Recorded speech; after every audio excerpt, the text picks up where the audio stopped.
Hallelujah. So, 2 Timothy chapter 4 verse 9 to 17. The Bible says, "Do your best to come to me quickly.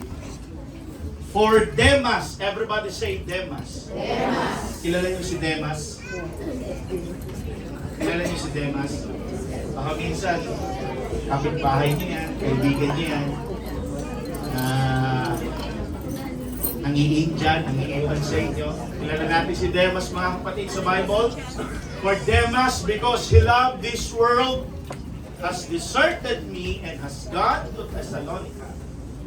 Crescens has gone to Galatia, and Titus to Dalmatia. Verse 11, only Luke is with me. Kilala natin si Luke, siya po yung doctor, Luke. Siya lang ang natira na kasama ni Paul. Get Mark and bring him with you, because he is helpful to me in my ministry. Verse 12, I sent Tychicus to Ephesus. When you come, bring the cloak that I left with Carpus at Troas, and my scrolls, especially the parchments. Yan kasi yung kaparaanan nila Paul before, mga kapatid, na magsulat ng mga epistles, mga letters nila. Pinapadala ng mga kapatid sa kanya po, mga leaders na nilalagay sa bawat churches. Scrolls and parchment. Alexander the metal worker. Sa English, anong lagay ng copper, coppersmith, did me a great deal of harm. The Lord will repay him for what he has done. You too should be on your guard against him, because he strongly opposed our message. Verse 16, nakakasunod kayo mga kapatid. At my first defense, no one came to my support, but everyone deserted me. Sa King James Version nakalagay dyan, but all men forsook me. So, sabi ni Paul, mga kapatid, lahat iniwan ako. May it not be held against them. Verse 17, here's one of the key verse.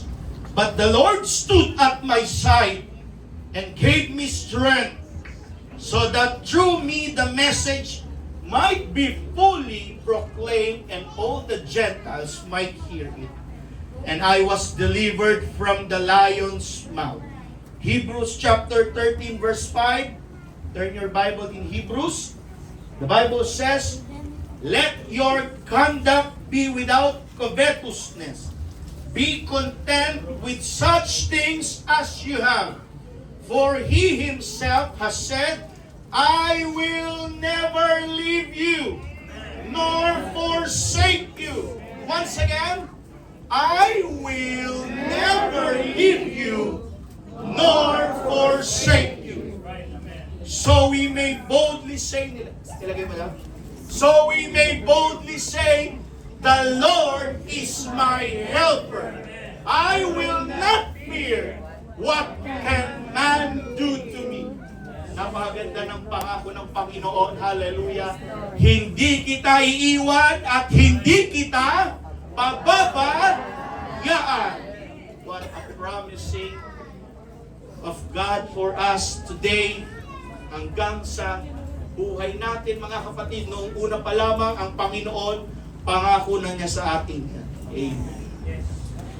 Ang pamamagatan ko po ang mensahe na ito na nagsasabing, when loneliness becomes your pulpit.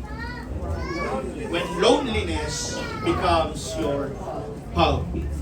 Let's bow down our head and let us pray. Hingi tayo ng wisdom sa Panginoon. Lord, it is the anointing that breaks the yoke. Samahan mo kami, Panginoong Hesus, sa umagang ito. Without you, we can do nothing, O God. Kami isa lamang, Lord God, hallelujah, maruming basahan sa iyong harapan, O God, hallelujah. Pero salamat, Panginoong Hesus, muli mo kaming tinigyan ng merong favor, O God. Meron pong habag at biyaya, Panginoong Hesus. Sa umagang ito, Lord God, huwag niyo pong pahihintulutan, Ama, na uuwi kami sa aming mga kanya-kanyang tahanan na wala po kaming makukuha. Wala po kaming matututunan, Panginoong Hesus, sa pamamagitan ng iyong mga salita. Be with us today, O God. Hallelujah. Bigyan mo kami ng kalayaan, O God, sa umagang ito. Humihingi kami ng pangungusap mo, Panginoong Hesus. Humihingi kami ng guidance. humihingi kami ng wisdom, ng pangunawa na nagmumula sa iyo, na siyang maunawaan po namin ang iyong mga mensahe sa umagang ito. I rebuke every kind of strongholds, oh God. I rebuke all the temptation. I rebuke Satan in the name of Jesus Christ. Break every chains, oh God. Palayain mo kami sa umagang ito. Anoint thy servant, anoint your words. Be with us today. In the mighty name of Jesus Christ, we pray. Everybody say amen. Clap your hands to Jesus. When loneliness becomes your pulpit. Please be seated, mga kapatid.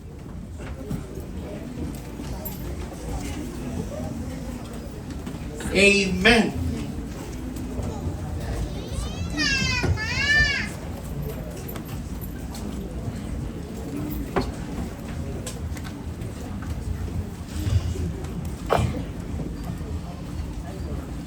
Diyan pala si Sister Marimar. Hello, Sister Marimar. Kaya pala iba yung ngiti ni Brad Rubin. Iba pala, siwang ng ngiti ni Brad Rubin. Ote man, di mahanap ng ngiti. Namumula na. Amen. Hallelujah. Pwede na magsalamin sa noo ni Brother Baduro. Hallelujah. God bless you. Okay. When loneliness becomes your pulpit. Everybody say loneliness. Loneliness. Church, brethren, there will be a time or meron pong darating sa ating mga buhay, mga kapatid, that in your life, when everyone you counted on is gone. Naniniwala po ba kayo, mga kapatid, na yung mga kaibigan natin pwede pong mawala yan? Pwede kang iwan ng mga kaibigan mo. Pwede kang iwan ng mga barkada mo. Pwede kang iwan kahit yung mga taong pinagkakatiwalaan mo. Yung pamilya mo nga, pwede kang ma-disappoint dyan. Yung mga taong tinulungan mo noon, pwedeng mawala yan. Yung mga taong nagsakripisyo sa'yo para noon, pwedeng mag-disappear yan. Yung mga taong pwedeng, hallelujah, naniniwala sa'yo noon, pwede ka pong iwan yan. Dahil hindi ka po pwedeng mabuhay sa mundong ito na hindi ka po pwedeng hindi ma-offend. Hindi ka masasaktan, hindi ka mabibigo. Correct ba? Yes. Hallelujah. Because that is part of it. You know what? Si Apostle Paul, mga kapatid, lahat po ng yan, kahit ultimo yung pinaka-close friend niya, yung mga taong malalapit sa kanya, iniwan po siya, mga kapatid. Alam niya po yung kanyang klaseng pakiramdam. In 2 Timothy chapter 4, si Pablo na minsan nangangaral sa mga libu-libong tao, he performed miracles. Ano pang ginawa niya? Nag-church planting siya. Ano pang ginawa ni Paul?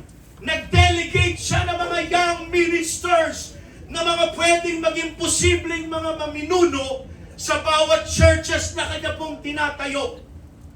And now, the saddest part of his life, before his execution, he was in a cold prison. Yet his word echoed with faith, not bitterness.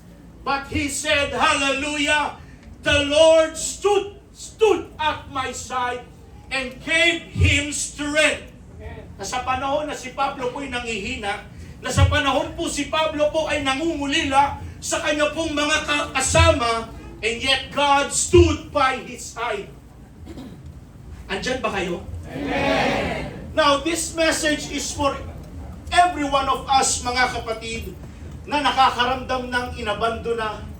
Ito pong mensahe na ito, mga kapatid, ay para sa inyo na nakakaramdam na that you feel betrayed, you feel forgotten, but still believe that God never leaves. Amen? Naniniwala po ba kayo na hindi tayo iwan ng Panginoon? Naniniwala po ba kayo, mga kapatid, ipababayaan? Hindi kaya gawin sa atin ng ating Panginoon yan. Bakit? Mahal tayo ng ating Panginoon. Sino Sino po sa inyo dito nagpapasalamat mga kapatid na sa mga panahon na kailangan mo ang Diyos, nagpapakita siya sa atin. Nagpaparamdam siya sa atin mga kapatid. Especially when you need Him the most. Because there is a guarantee na sasagutin ka niya. There is an assurance, church, na kayang ibigay ng Panginoon ang kanyang malawak na pag-ibig in the midst of our painful situation. Alam niyo ba mga kapatid, that is the most comforting promises of God that He said, I will never leave you nor forsake you. Simpleng sentence, simpleng versikulo mga kapatid, linggo-linggo natin napapakinggan, and yet, hallelujah, gusto ko pong ipaunawa sa inyo ang kahalagahan ng sinabi ng ating Panginoon, hindi kita iiwan, hindi kita pababayaan. Ibig sabihin yan mga kapatid, sa mga sitwasyon na kalamidad, sa sitwasyon na pangit man ang nangyayari sa ating buhay, hindi tayo iiwan ng ating Panginoon, hindi tayo pagkukulangan ng Diyos, hindi tayo pababayaan ng ating Panginoon. He said, I will never run away from you. I will never abandon you. Because God said, I will be there for you always. Sabi ng kanta ni Mariah Carey, just call my name, and I'll be there.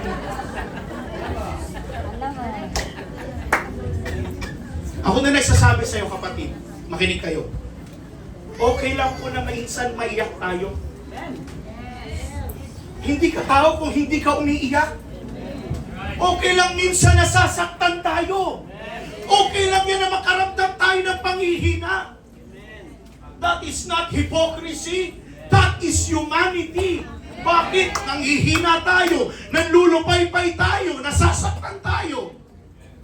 And church, hayaan mong gawing weeping place. Hayaan mong gawing pulpit yung loneliness mo. Bakit? Minsan po mga kapatid, ito ang nangyayari sa atin. Minsan kasi kapag may complacency, minsan kasi mga kapatid, kapag ang daming laman ng wallet mo, madali pong mawala sa eksena ang Panginoon. Minsan pag wala tayong karamdaman, hallelujah, minsan pag punong-puno yung wallet mo, ng pera hindi resibo ha. Minsan pag malakas ka, kapag maginhawa ang buhay, napakamadali pong mawala sa eksena ang ating Panginoon sa ating mga buhay. Bakit ganun ang tao mga kapatid, no? Sa panahon ng kasaganahan, napakadaling kalimutan ng Diyos. Pero kapag ikaw may karamdaman, Pastor, pa-pray over ng anak ko. Pastor, pakipanalangin naman yung anak ko, backslider na. Dami nating prayer request sa Panginoon. Ni hindi ka nga makaluhod, ni hindi ka makaiyak ng 5 minuto sa pananalangin. Ang dami mong prayer request. Mag-invest ka kasi sa Panginoon. Amen? Pero kung kagaya tayo ni Paul, hallelujah, nakakaramdam ng loneliness, but he knows the Lord stood by his side and gave him strength. Sasabihin ko sa iyo kapatid, dumating man ang kalamidad sa buhay mo, hindi ka madaling bibitaw. Hindi ka madaling susuko. Kasi malalim ang pundasyon mo sa Diyos. Alam niyo yung punto mga kapatid na kahit lagi parang pakiramdam mo, ako na lang lagi pinipulpit ito ni Pastor. Parang napaka-personal lang Sunday school para sa akin. Parang ako na lang lagi pinapatamaan sa preaching. Pero hayaan mo mga kapatid, baka para sa'yo talaga yun. Alam niyo mga kapatid, sabi ng isang pastor, kuya, kapag ang preaching daw, natatamaan tayo, nasasaktan tayo, huwag mong isipin na para sa ibang tao yun. Isipin mo para sa'yo talaga yun. Isipin mo, nagsimba ka. Para sa'yo pala talaga ang salita ng Diyos na yun. In many areas of our lives, mga kapatid, minsan nagkukulang tayo sa aspeto ng ganito. Nagkukulang tayo sa aspeto ng ganito. At once na makarinig ka ng Word of God, nabubus yung isang aspeto ng buhay mo. Minsan kasi mga kapatid, kapag masakit ang pangangaral, it will take against to your pastor. It will take against to your leaders. Ang ending, natitisod ka sa pastor mo. Ang ending, tatalikod ka, mababackslide ka. Wala namang ginagawa sa iyo yung masama yung pastor. Nangangaral lang naman. Oh. Sino ang talo? Ikaw ang talo. Amen? Do you remember, mga kapatid, the moment ang mga disciples ng ating Panginoon, nandun po sila sa upper room. Nandun sila nagtatago eh. Bakit? Takot na takot po sila, mga kapatid. Sa sitwasyon, si Jesus namatay na. Nagtatago ang mga apostles, disciples, mga followers ni Jesus. Bakit po? Na baka makita po sila ng mga Jewish leaders, ipadakpin sila sa mga Roman soldiers. Hallelujah! At sabi mismo ng Bible, takot na takot sila. Na kahit ang kanilang mga pintuan ng bahay sarado. Kanilang mga bintana sarado. And in the midst of their fear, sa kalagitnaan ng takot nila, Jesus showed up out of nowhere. Hindi kumatok ha. Hindi umakyat ng bintana. Bigla na lang Jesus showed up out of nowhere. Parang nag-teleport si Jesus nga eh. Parang tumago si Jesus sa pader. Hallelujah. And yun lang ako misinterpret na. I do believe also in the power of His resurrection. He is a glorified body in that situation. And wala pong mahirap sa ating Panginoon. Bigla nag-show up ang ating Panginoon and He stood up in the middle of them. Bigla yung mga fear ng kanyang mga apostles nag-disappear. Yung fear na meron ang kanyang mga alagad, napalitan po ng pag-asa, mga kapatid.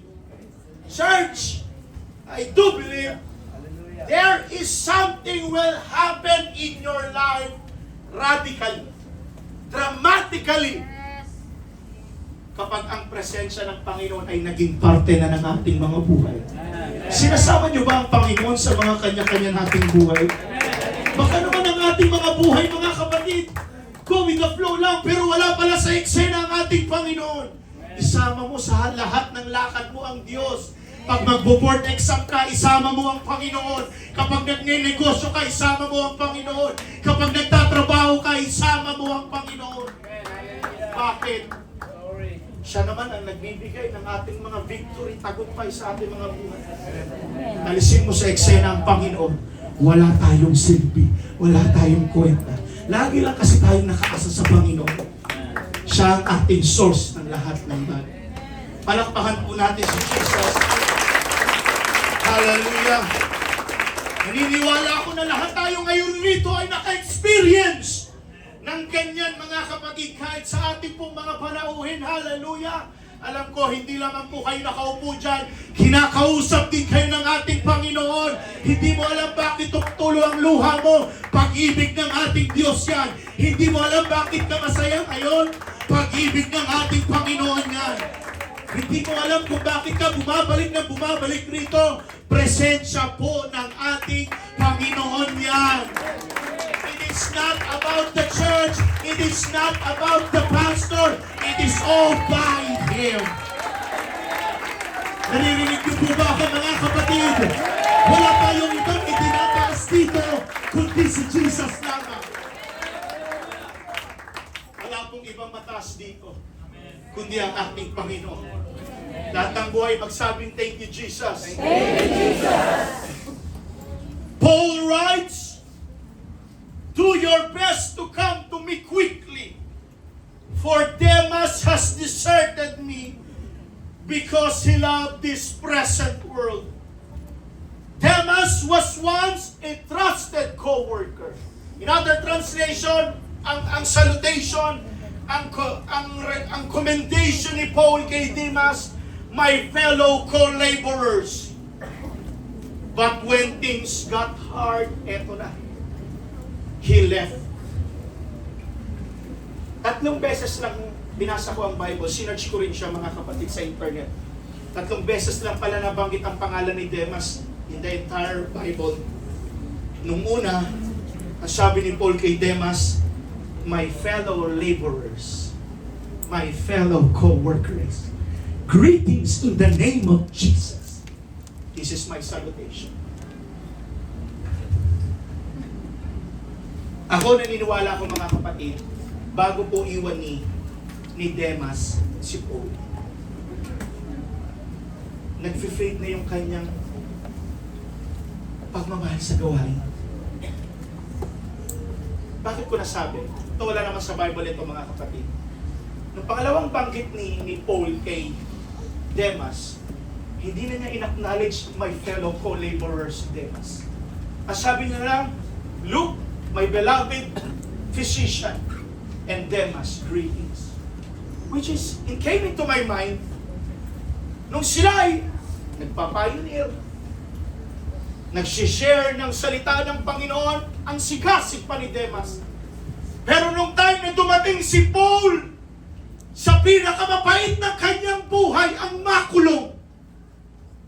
Ang sabi ni Demas, sabi ng Bible, iniwan niya si Paul at sinundan ang mga makamundong bagay. Come on, mga kapatid. Pag sa mga masasayang bagay lang ba tayo magkakasama? Paano kapag mga pangit at hindi na magagandang sitwasyon, sama-sama pa rin ba tayo? Hello? Sama-sama pa rin ba tayo sa mga sitwasyon na mahirap ang panahon? Ito yung hinahanap kasi sa atin ng Panginoon, mga kapatid. Yung makita tayo ng Diyos kahit ang bigat-bigat na, kahit nasasaktan na, ultimo kahit yung church malapit nang magkawatak-watak. Salamat sa Panginoon. Dumating ang simbahang ito na munti ka na, pero hindi pinahintulutan ng Panginoon mangyari yun. Because ang church na ito, ang foundation, ay ang bato na yan, at ang bato na yan ay ang ating Panginoon. In Hebrews chapter 13 verse 5, hindi niya pababayaan ang kanyang iglesia, hindi niya pagkukulangan ang kanyang iglesia, at hindi niya iiwan ang kanyang church. Hindi ito tindahan. Makinig kayo! Hindi tindahan ng simbahan na nagsasarado. Ang simbahan niya ay para sa lahat ng mga taong makasalanan. Bakit? Maghanap ka ng simbahan na perfecto, wala ka makikita. Kasi lahat tayo makasalanan. Salamat sa Panginoon, tinatanggap tayo linggo-linggo ng Diyos. Na kahit hindi lahat natin deserve ang mayamang pag-ibig ng Panginoon, pero mahal ka pa rin ng Panginoon. Salamat sa mayamang pag-ibig ng Diyos. Pwede ba nating palakpakan ng ating Diyos?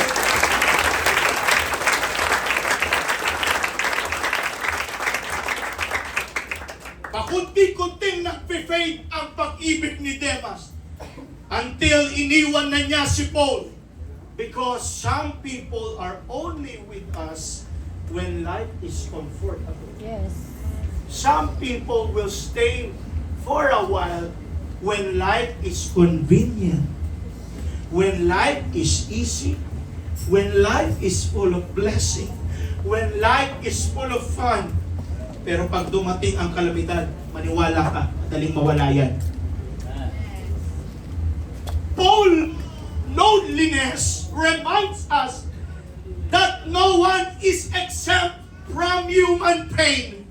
Not even great leaders, not even great prophets, or not even men and women of faith. Sa Bible story, mga kapatid, kilala niyo si Prophet Elijah doon sa Mount Carmel ba o Mount Horeb? Mount Carmel, nag-perform siya, mga kapatid, ng pagpapababa ng apoy mula sa langit. Tinupok ang kanyang hain at pinahiya ang ilang daang mga false prophet ni Jezebel at ni Baal. Ni Ahab.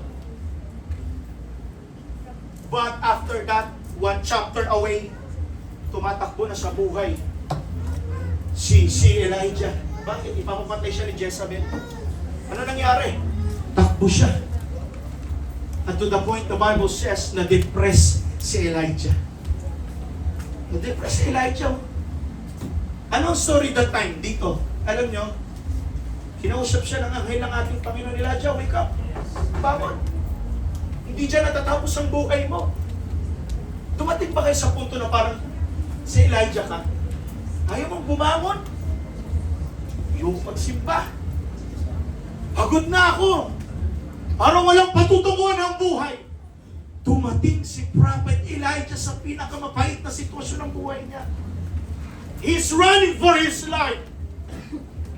Pero ginising siya ng anghel ng ating Panginoon, pinainom siya ng tubig. Yung tubig na sa ulunan niya, at pinakain siya ng ating Panginoon. Malayo-layo pa lalakbay mo, 40 days and 40 nights, until dumating siya sa kuweba, at doon siya pinausap ng ating Panginoon. Lord, ayoko na. Kunin mo na ang buhay ko. Meron ba nanalangin sa inyo ng ganyan? Lord, kunin mo na buhay ko. Diyos, Lord, huwag na mapulong. Bata pa ako. Ganda pa asawa ko. No. Dumating si Elijah sa sitwasyon ng kanyang buhay na yan. But God said, you are not alone, Elijah. There are still, if I'm not mistaken, there are still 7,000 Israelites who are not still bowed down to Baal. Doon ka magsimula sa kanila. At dadami ulit kayo. Now, this story, church, reveals that no one is immune to weariness. Not even prophets and spiritual leaders. Even the strongest spiritual warriors can face moments of deep discouragement and despair. Meron po kasing tinatawag na emotional pressure. Alam niyo yung tinatawag na emotional strain? Yung ministry stress. This past few days, kung bakit ko ito nasulat itong mensaheng ito, alam po ng asawa ko ito. Dumating po ako sa point na hindi po ako makatulog ng ilang araw. Bigat na bigat po yung isipin ko, yung isipan ko. Gabi-gabi po naluluha ako. Hindi ko alam kung bakit. And I found out, stress pala ako. Patuloy pala yan mga kapatid na kahit lingkod ka ng Diyos, dumadaan ka talaga sa deep discouragement ng buhay. Hindi ka pala forever malakas. Minsan, hindi po masama mga kapatid na aminin natin na nangihilat tayo. Hindi po masama mga kapatid na aminin sa Diyos at lumapit sa Kanya, Lord, give me strength. Naubos ako, Lord eh. Nanghihina ako, Panginoon eh. Dumadating talaga sa sitwasyon ganito eh. Ang bigat-bigat na para bang walang nakakaintindi sa sitwasyon mo. Na para bang wala bang nakaka-appreciate ng tunay mong nararamdaman. Akala nila malakas ka. Nakangiti ka lang pero bat-bat ka ng problema. Akala nila porkit maaga ka sa church, maaga ka talaga. Pero yun pala gusto mo lang iwan yung mga problema sa tahanan kaya ka maaga sa church. Akala nga nila marami kang pera eh. Mukha lang, pero wala na pala. Akala nga nila porket may negosyo ka, marami ka ng pera eh. Mayaman ka na eh. Sa mga negosyante natin dito, di ba? Isa, pinapaikot nyo lang yung pera, di ba? Yes. Minsan palagi. Yep. Bakit? Hindi lahat ng oras malakas ang benta. Hindi lahat ng oras malakas ang kita. Sa buhay ni Prophet Elijah, church, at his low point, darkest moment of his life, ito ang pinakamaganda sa lahat. God did not abandon him. Sasabihin ko sa inyo mga kapatid, God sees you even in your lowest moment. Alam ng Panginoon, may kabiguhan ka. Alam ng Diyos na kailangan mo ng kagalingan. Alam ng Panginoon na gusto mong madala na ang pamilya mo sa church. Alam nga ng Panginoon na kailangan mo ng pera ngayon eh. Gusto niyo ng pera? Dapat kayo kay Brother Jeff.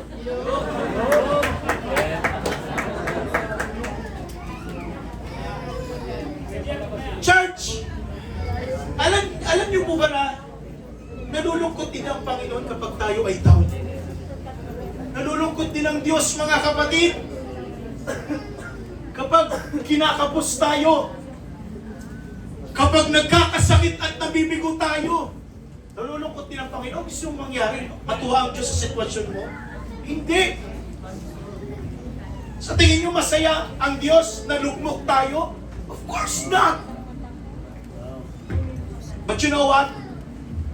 He knows and He sees it. But it doesn't mean that God abandoned you. And it doesn't mean that God forgets you.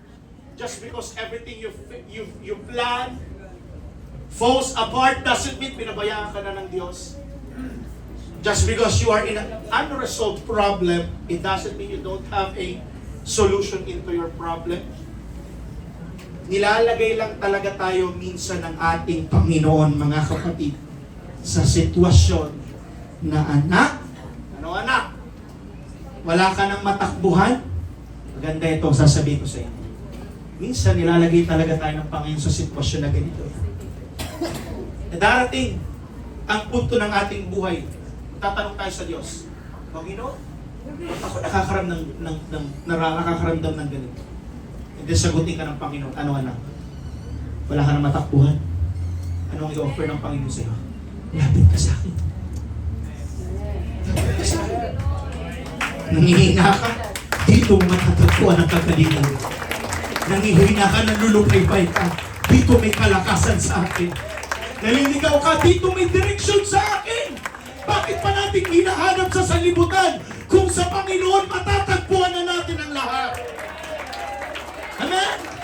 Bakit pa natin hahanapan ang kaligayahan, ang kagalakan sa sanlibutan kung sa Panginoon, kung sa church, matatagpuan mo naman pala lahat? Let me declare to you, church, palagi pong may plano ang Panginoon sa atin. Clap your hands to Jesus.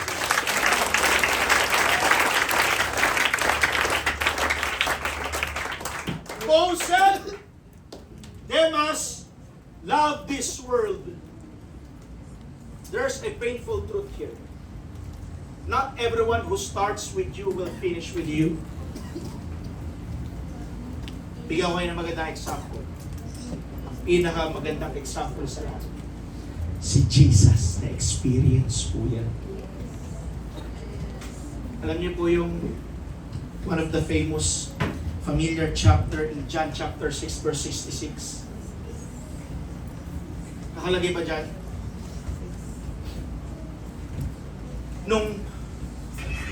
Nung tumitindi na po yung pangangaral ni Jesus, nakatapos lang po ni Jesus magpakain ng 5,000 na ito. Nung tumitindi na po ang pangangaral niya, na para bang hindi na na manguya ng mga apostles ang pangangaral ni Jesus, many of His disciples turned back and no longer followed Him. Nung wala nang performing na miracles ang Panginoon, nung wala nang makain sa ministry ni Jesus, sabi na iba, sige, tara, balik na lang tayo sa ating professional work. Balik tayo sa dati nating trabaho. Dahil mas gusto nila ang himala kesa sa relasyon. Naintindihan niyo yun? Amen. Mas gusto ng tao ang himala lang kesa sa relasyon. E paano pag nawala ang relasyon? Pag nawala ang himala, wala na rin relasyon.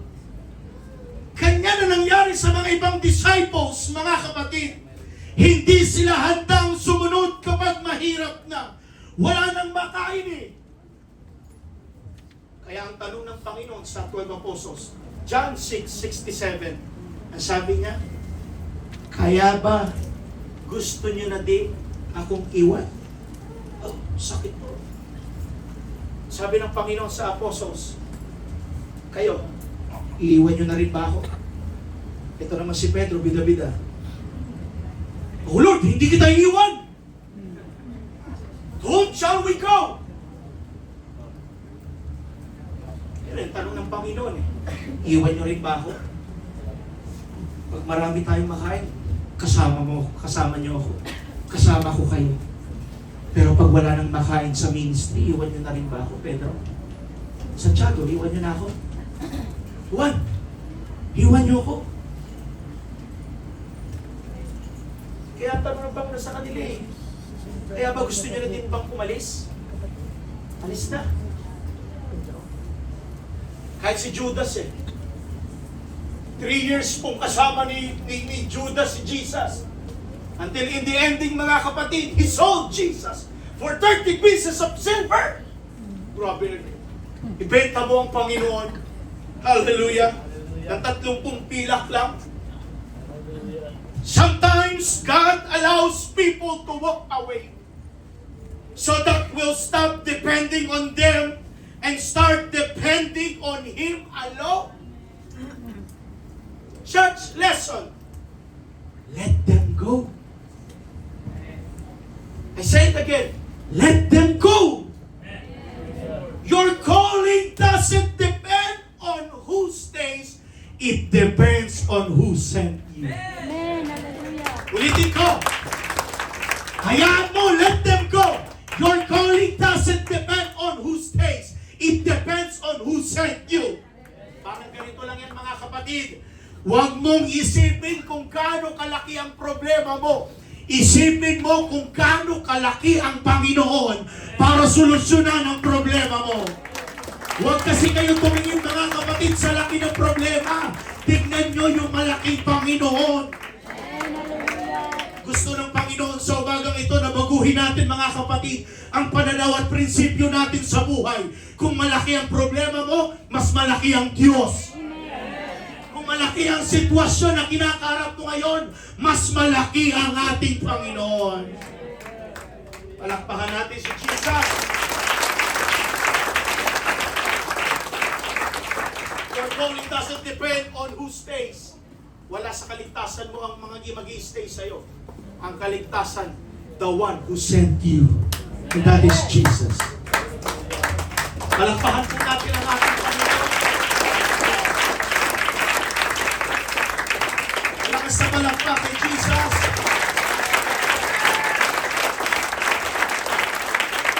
Malakas sa palakpak sa Panginoon. It is not about us. It is not about you and me. It is all about Jesus. Ang dahilan kung bakit tayo nagsisimba ang Panginoon, siyang dahilan ng lahat ng bagay na ito ay ang ating Panginoon lamang. Sabi ni Pablo, si Luke na lang ang naiwan sa akin. Siya na lang yun ang stay sa akin. Loyal friend niya kasi sabi niya, only Luke is with me. Na para bang iniwan na siya ni Titus, ni Crescens. Nandun na sila sa Dalmatia. Si Demas, iniwan na ako na backslider. Pumunta sa libutan. Si Lucas na lang naiwan sa akin. My fellow friend. Ang nagstay. Even in a dark cell, God made sure Paul wasn't totally alone. Ito palang maganda sa Panginoon, mga kapatid. Na kahit sa pinaka-darkest moment ng buhay natin, hindi pala talaga tayo iiwanan ng ating Diyos, ng kasama. When God removes some people, He'll raise up others to help carry your burden. Wow! Kaya sa atin dito, mga kapatid, wala pong magmamalaki ha. Pag ikaw nasa music team, magaling kang magtipa ng instrument. Pag wala ka, lumpo ang music. Sino ka? Brad, makinig ka sa sinasabi mo. Hindi lang ikaw ang magaling dito. Hindi lang ikaw ang talented dito. Hindi lang ikaw ang marunong at matalino dito. Hindi nga lang ikaw ang may batong dito eh. Bakit? Kung ikaw na hindi ka tapat, kaya kang palitan ng Panginoon na mas matapat. Kung ikaw hindi ka aktibo, pwede kang palitan ng Panginoon na mas aktibo kaysa sa iyo. Bakit? Minsan kasi ang hirap natin paggalawin pag walang lagay. Ganun ba tayo ang serbisyo natin, mga kapatid? Tatakbo yan. Basta ang Panginoon ang magmaniobra. God will send someone. So when God removes some people, He'll raise up others to carry your burden. Sa Bible story, mga kapatid, yung story po sa Ruth chapter 1, ang buhay po ni Ruth at ni Naomi. Ano nga relasyon ni Ruth at ni Naomi? Magbiyanan. O mother-in-law ni Ruth, si Naomi. Ang asawa ni Naomi ay si Elkanah o Elimelech? Elimelech. Dumating po kasi ang matinding famine sa kanila, sa bayan nila. Ang nangyari, mga kapatid, namatay po si Elimelech. Kasama po ang dalawang anak ni Naomi na si, ano nga pangalan nun? Si Malon at si Kilion. Na ang asawa ni Ruth ay si Malon, na anak ni Naomi. Ang nangyari, mga kapatid, after mamatay ni Elimelech, 10 years later, namatay naman si Malon at si Kilion. Now, pare-pares na pala sila naging biyuda, no? Nabalitaan ni Naomi na nagkaroon ng masaganang lupain sa Moab kung paanong tinalaw ng Panginoon ang bayan na yon at binigyan sila ng pagkain. Ang sabi ni Naomi, ano ba tawag ng biyanan pag kila Ruth? Si Ruth at si Orpa yan eh. Ano tawag ni Naomi sa kanila? Manugang. Manugang. O mga manugang. Uwi na kayo sa inyong mga hometown. Kasi, hayaan nyo na ako mag-isa. Wala na rin naman ang mga anak ko, patay na. Uwi na kayo. Hindi matanggap ni Orpa at ni Ruth na pinapauwi na siya ng kanilang mother-in-law, ng kanilang biyanan na si Naomi. Pwede na kayong umuwi sa inyong mga hometown. Iwan nyo na ako. Si Orpa umalis. Pero wala namang sinabi na may hidwaan sila ni Naomi. Umalis lang si Orpa. Pero si Ruth, nagstay po siya sa kanyang mother-in-law. Sabi niya, Naomi, kung nasan ka, nandun din ako. Kung sino ang Diyos mo, siyang magiging Diyos ko rin. Kung saan ka titira, nun din ako. Hindi kita iwan. Kasama mo ako. Kung saan, sabi pa nga niyo, kung saan ka mamamatay, doon din ako mamamatay. What? Ganda! Ganda ng mga binitawang sinabi ni Ruth. Ibig sabihin, mga kapatid, Ruth stayed with Naomi when everyone's left. Because, church, listen to this. Kung ang Panginoon ay nagre-remove sa atin ng mga tao, merong i-raise ang Panginoon na ibang tao para pasanin ang ating mga burden. Sabihin ko sa inyo, mga kapatid, hindi tayo nag-iisa sa laban natin. Malapit ang Panginoon bumalik, mga kapatid. Hindi na ito yung panahon na pakuya-kuya-kuy, relax lang, haya-hayang buhay, hindi po. Ano ba nangyari ngayon, mga kapatid?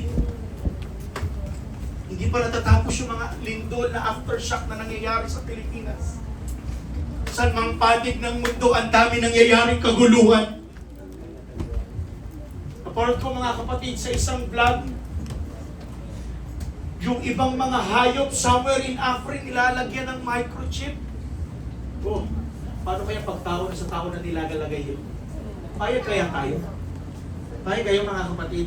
Bigyan tayo ng microchip. Of course not. And these things should come to pass. Kasi malapit nang bumalik ang ating Panginoon. Sabihin ko sa inyo mga kapatid, ang pinaka-safe place na lang ng ating mga buhay ang church na lamang. Dito na lang tayo nakakita ng kalakasan eh. Minsan nga sa loob ng bahay, ma-offend ka pa sa nanay, tatay mo eh. Minsan nga ikaw na magulang, ma-offend ka sa mga anak mo eh. Bakit? Hindi naguhugas eh. Nice. Ikaw na tatay, pag uwi mo gusto mo ma-relax, pero pagdating sa bahay, ang kalat-kalat ng bahay. Ma-relax ka kaya na tatay? Makita mo, puro cellphone yung anak mo. Ma-offend ka talaga eh. Kita mo ang kalat-kalat, ang dumi-dumi ng kusina, hindi man lang naghugas. Naghahanap ka ng peace of mind na tatay. Sinasabi mo nga, ang tahanan, ang pinaka-safe place, ang refuge mo, ang kalakasan mo, dito ka nakakapagpahinga. Pero pagdating mo ng bahay, tambak yung labahan, tambak yung hugasin. Ma-relax ka kaya na tatay. Mas makita mo yung anak mo babad sa cellphone. Ma-offend ka eh. Ngayong people, ha? Malapit na youth conference nyo. Nawa dapat may mabago. Amen. Tandaan nyo ito, ha? Hindi ko sinasabi na ang conference, hindi po yan ang makakapagbago sa inyo. Ang makakapagbago sa inyo si Jesus. I-apply mo kasi araw-araw yung mga sinasabi dito. Para pagdating doon sa conference, malaya ka makapagpuri. Isa kasi aktibo tayo sa conference, pero sa mga simpleng gawain ng church, hindi tayo makadalo. Something's wrong somewhere. Active tayo sa mga ganyang bagay. Pero sa simpleng gawain, midweek na lang, kinatatamaran mo pa. Pero present ka 3 araw sa conference. Kakaya sa Panginoon mo, mga kapatid. Anong gusto mo? Ha? Mas maganda kasi doon, pastor. Magaling mga preacher doon. Madami makikita ng mga ibang kapatiran na girls. Oh, hallelujah. Dito kasi sa church, wala, paulit-ulit lang dito. Hallelujah. Tandaan nyo, ulitin ko, hindi ang conference na yan ang makakapagbago sa buhay nyo. Pagdating naman ng bahay, pagbalik, hindi pa rin mautusan. Sakit sa magulang yun. Pinunan ka ng magulang mo, ito registration na na. Di mo alam kung saan pa kinuha ng magulang mo yung pera na yan. Yung pagbalik ng bahay, oh, anak, yes. Expected ng nanay, tatay mo, anak, yes, atin kami, mababago sa buhay ng anak ko. Praise the Lord. Pagbalik ng bahay, oh. Ano ba yan? Walang ulam. Gabi na kami sa gawain, wala pa rin ulam. Nire-reason mo pa yung gawain ng Diyos.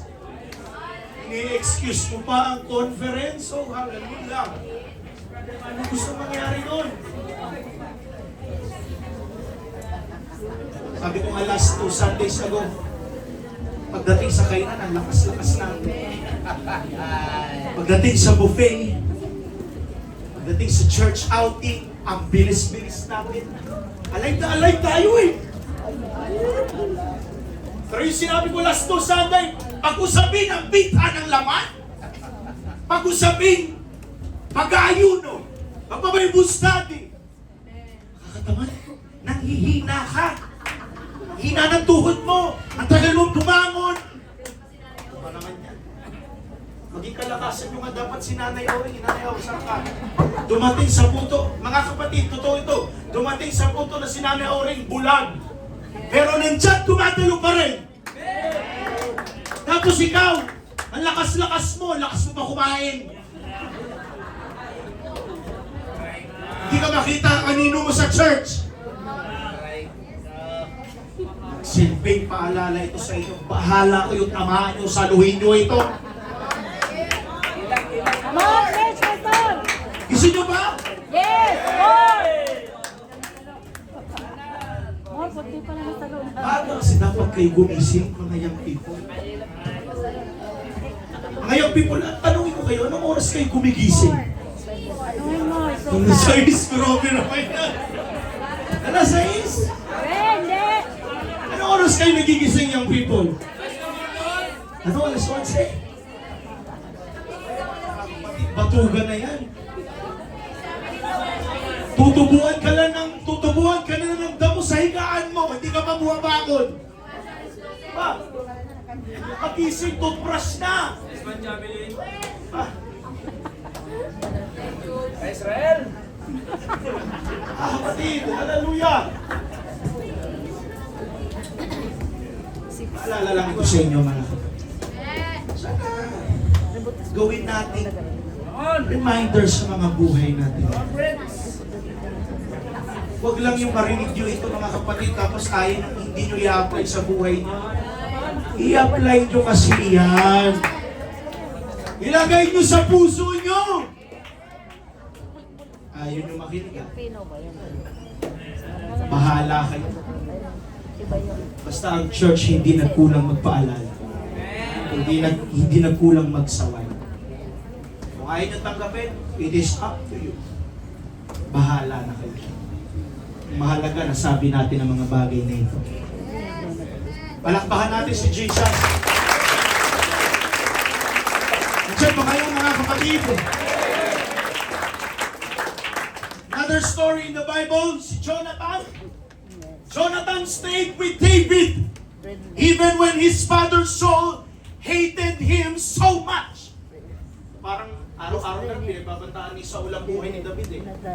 Pero dahil sa mag-best friend si Jonathan at David, di ba nung namatay si Saul, nawala sa eksena ang lahi ni Saul sa palasyo. Lahat tanggal eh. Andiyan ang incumbent king ng Israel, si Haring David na. Oh, alis na ang mga itsapwerang pamilya ni Saul. Alis lahat. Kaya yan ang dahilan, mga kapatid eh. Yung pagkakaibigan ni Jonathan at David, yan po ang naging dahilan, mga kapatid, na na-spare yung buhay ng anak ni Jonathan. Sino yung anak niya? Si Mephibosheth. Yung lumpo. Na-spare ang buhay ni Mephibosheth. Dahil magkaibigan silang dalawa. Kaya ba, mga kapatid, may friendship ba kayo dito sa loob ng church? I-ano nyo yan? I-treasure nyo yan. Minsan kasi, okay lang naman yung mga kapatid, sa hirap at ginhawa, kung may kaibigan ka dito sa loob ng church, kahit asaran, hindi natitisod sa iya, okay lang yan. Basta hindi natitisod sa inyo.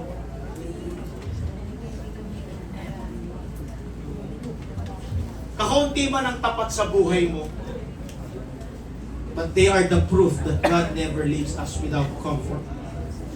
Hindi pa rin pahihintulutan ng Diyos mangyari yan, mga kapatid, kung wala nang magtiwala sa iyo, kung wala nang maniwala sa iyo. Bakit hindi mo tanungin ang Panginoon, Lord, ikaw ba iiwan mo rin ako? Alam mo na ang sagot doon, syempre hindi kayo iiwan ng ating Panginoon. At hindi niya kayang gawin yan, mga kapatid. Palakpakan natin si Jesus.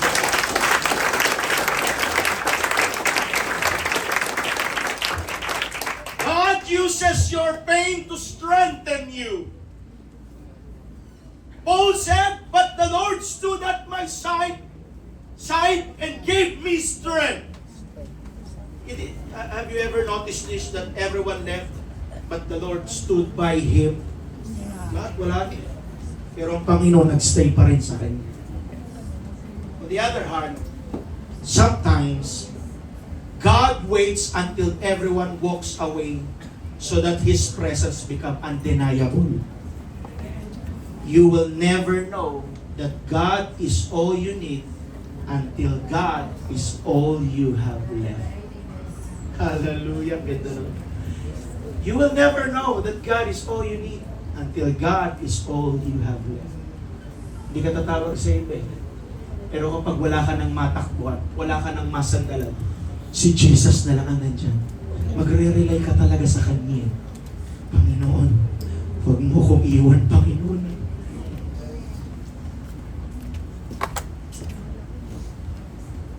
Last two stories in the Bible. Joseph was abandoned by his brothers. Sold as slave.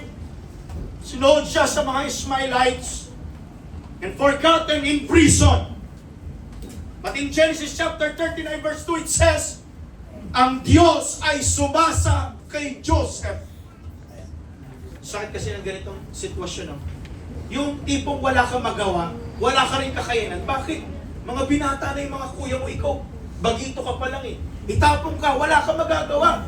Pagtulungan ka pa ng mga kuya mo, wala ka talaga magawa.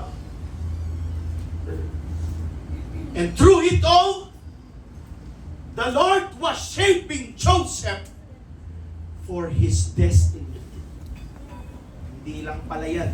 Marahil, pangit sa simula ang buhay ni Joseph. Magulo.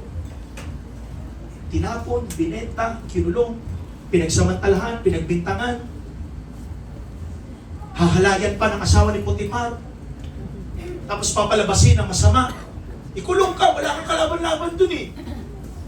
Pero lahat ng mga bagay na yun, naging stepping stone ni Joseph para maging ikalawa sa pinaka-highest position sa Egypt. Pine-prepare pala ng Panginoon si Joseph sa magandang pwesto ng kanyang buhay. To the point, mga kapatid, second to the highest position. Dumating ang 7 years famine sa Egypt. Nagutom ang pamilya ni Joseph. Long years ago, nang hihingi ng pagkain, pumipila sa palasyo ng Egypt. At hindi nila napansin, si Joseph na pala ang nagkukuman sa lahat ng mga lumalabas na goods ng Egypt. Kita niyo, mga kuya ko to. Kung tutusin, ang sarap dagukat ng mga kuya niya. Kung tutusin, ang sarap sipain na lahat ng, nandito ka ngayon, nangihingi kayo sa akin ngayon. Pero dati, hindi kayo naawa sa akin. Tinapon niyo ako. Binenta niyo pa ako. Ang masakit pa doon, pinalabas niyo sa tatay natin kay Jacob. Napatay na ako. Walang balita sa akin yung tatay. Si Papa walang balita sa akin. Tapos ngayon pumipila kayo dito. Ngayon wala kayong makain. Sarap niyong upakan. Pero pine-prepare pala ng Panginoon si Joseph sa ganyang aspeto. Dadating ang 7 taong tagutom. Pero ang sabi ng Panginoon, God, ang Diyos ay sumasa kay Joseph. Pinlano ng Panginoon na mangyari ang lahat ng iyon sa buhay ni Joseph. Marahil kung walang plano ang Panginoon sa buhay ni Joseph, doon pa lang sa pangin, patay na sila. Sa Egypt, sa Ghana, sa lahat ng mga karating na lugar ng Egypt, walang pagkain. Doon sa Egypt, sa Ghana. Hindi siya pinabayaan ng ating Panginoon. Ganun din ba gusto natin mga kapatid? Sagana tayo. Parang walang nag-i-amen mga kapatid pag sagana. Gusto niyo ba ng saganang biyaya mga kapatid? Manghingi tayo sa ating Panginoon. Tandaan niyo ang Panginoon mayaman. Hindi kuripot ang Diyos. Mayaman ang ating Panginoon. He is the creator of everything. The source of all blessings. The provisions, salvation, direction, abundant life, lahat yan sa Panginoon galing. Come on mga kapatid, sa umagang ito, i-claim natin ang biyaya, mga pagpapala ng ating Panginoon. Sabihin natin, Panginoon, I am ready. I am ready, Lord, natanggapin ang lahat ng mga pagpapalang yan. Palakpakan natin ang ating Diyos. Woo! Lapit na ako matapos. Daniel was thrown into the lion's den. Mag-isa lang siya, wala naman siyang ibang kasama din. Ang kasama niya lang, mga leon. Listen to this. Mag-isa lang po siya, madilim, na anytime, in just split seconds, na pwedeng buksan ng Panginoon ang mga bibig ng mga leon at lapain siya. But Daniel chapter 6 verse 22, the Bible says, my God sent His angel, and He shut the mouths of the lions. They have not hurt me, because I was found innocent in His sight. Hallelujah. Nor have I ever done any wrong before you, Your Majesty. God stood with him and shut the lion's mouth. Hindi ako sinaktan ng mga leon. Dahil anak ako ng Diyos. Amen. Hallelujah. And also the 3 Hebrew children, they are not bowed to the golden image na ginawa ni Haring Nebuchadnezzar. Dahil sa hindi nilang pagluhod, mga kapatid, sa ginantuang malaking imahe na ginawa ni Haring Nebuchadnezzar. Dahil nyo yan doon sa fiery furnace, sunugin yan. Until such time nakita nila, may kasama pa sila sa isang nandoon. At yun ang ating Panginoon. Sino yung fourth man na yun? Sino yung pang-apat na tao na yun? Tatlo lang yun. Hinagis natin doon na. Pero meron pa silang nakitang isa. Yun ay ang ating Panginoon. Na kahit sa apoy, hindi po sila iniwan ng ating Diyos. Amen? No one like the Son of God. Chapter 3 verse 25. Your fiery trial is often where you discover that God walks with you in the flames. Alam niyo yung kanta? Sama natin ang Diyos. Hindi ako malulunod. Hindi ako Huwag naman yung dumaan sa magtatampo. apoy. Tatampo ba yan? Hindi ako masusunod. Dumaan man ako sa apoy, hindi ako masusunod. Dumaan man ako sa tubig, hindi ako malulunod. Dahil kasama natin ang ating Panginoon. Huwag mo lang ilublob yung mukha mo sa tubig at hindi ka nangihina. Mamamatay ka talaga. Kasama natin ang ating. Mga kapatid, the thought of this preaching sermon today, God will never leave us. Simple lang ang mensahe ng ating Panginoon sa umaga. Hindi tayo iiwan ng ating Panginoon at pababayaan. Kasama natin siya sa lahat ng mga struggles natin. Kasama sa lahat ng sitwasyon ng ating buhay, ang ating Panginoon. Hindi ka niya pababayaan. Sabi mo sa katabi mo, hindi ka pababayaan ng ating Diyos. Hindi ka pagkukulangan ng Diyos. Hindi ka iiwan ng Diyos. Dahil tapat ang ating Panginoon sa kanyang mga pangako. Come on, let's declare once again. God is faithful. God is faithful. Come on, God is faithful.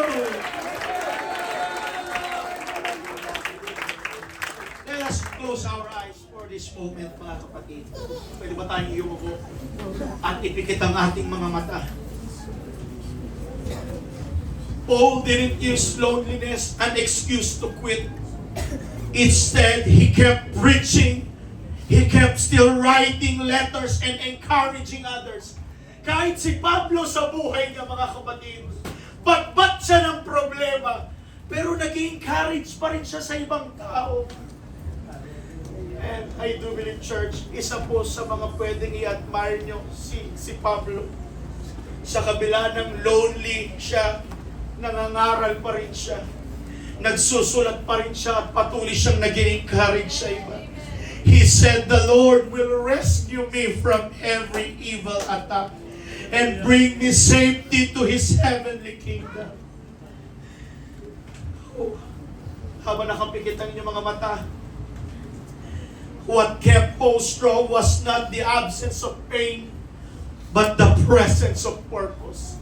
Sa madaling salita, mga kapatid, hindi po nawala ng lakas si Pablo dahil sa problema kung alam niya kung para kanino siya lumalaban. Ikaw, kapatid, tanungin kita, para kanino ka lumalaban? What is your reason why you are still alive? Ano ang dahilan, mga kapatid, bakit ka bumabalik pa rin sa church? Kahit ang buhay ay puno ng pagsubok, bumabalik ka pa rin sa church. Present ka pa rin every Sunday. Nakikita ka pa rin. Minsan magaling tayo magdala ng ating sarili. Nakangiti ka sa maraming tao, pero sa kabila ng lahat, ang dami mo palang pagsubok. Sasabihin ko sa iyo, kapatid, higit kang pinagpala ng Panginoon.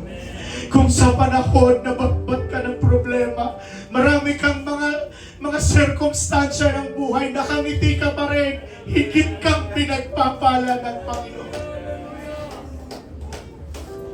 Yung nakangiti ka pa rin sa lahat ng may problema na meron ka, nakukuha mo pa rin magtiwala sa Diyos.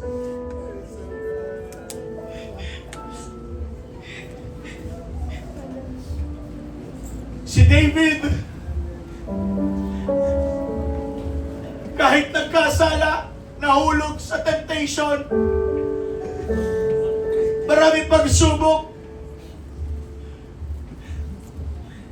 Maraming death threat sa kanyang buhay. Ultimo kanyang anak niya si Absalom. Gusto siyang patayin.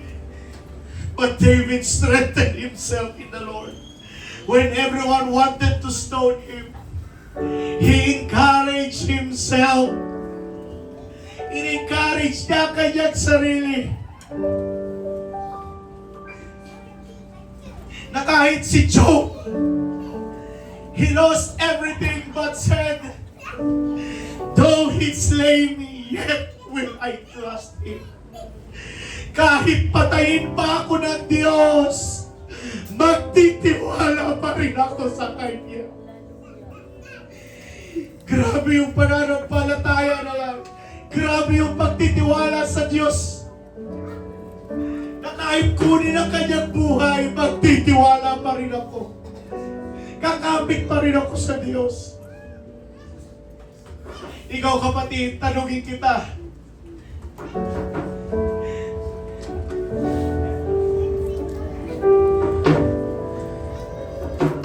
Kahit anong mangyari ba sa ating buhay, kakapit pa ba rin ba tayo sa ating Panginoon? O susuko ka na? Kapatid, let me encourage you. Hindi na po ito yung panahon na lamya tayo. Hindi na po ito yung season ng buhay natin na konting problema, susuko na. Hindi po. Ito po yung panahon na ligligan na.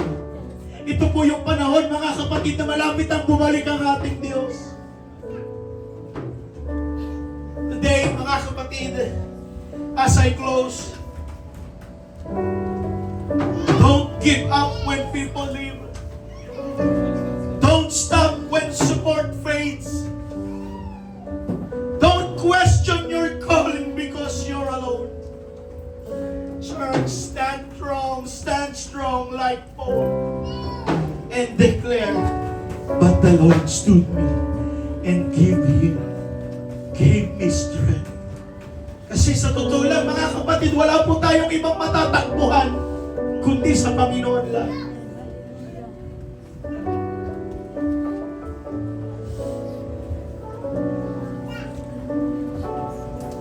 Sa umagang ito, mga kapatid, sa mga gusto pong pumunta ng altar, pwede ba tayong tumayo lahat, mga kapatid? Can I urge everyone, mga kapatid? Alam ko, nangihina ka spiritually. Nangihina ka physically. Pero pwede ba ngayong umagang ito, pwede bang lahat tayong luluhod?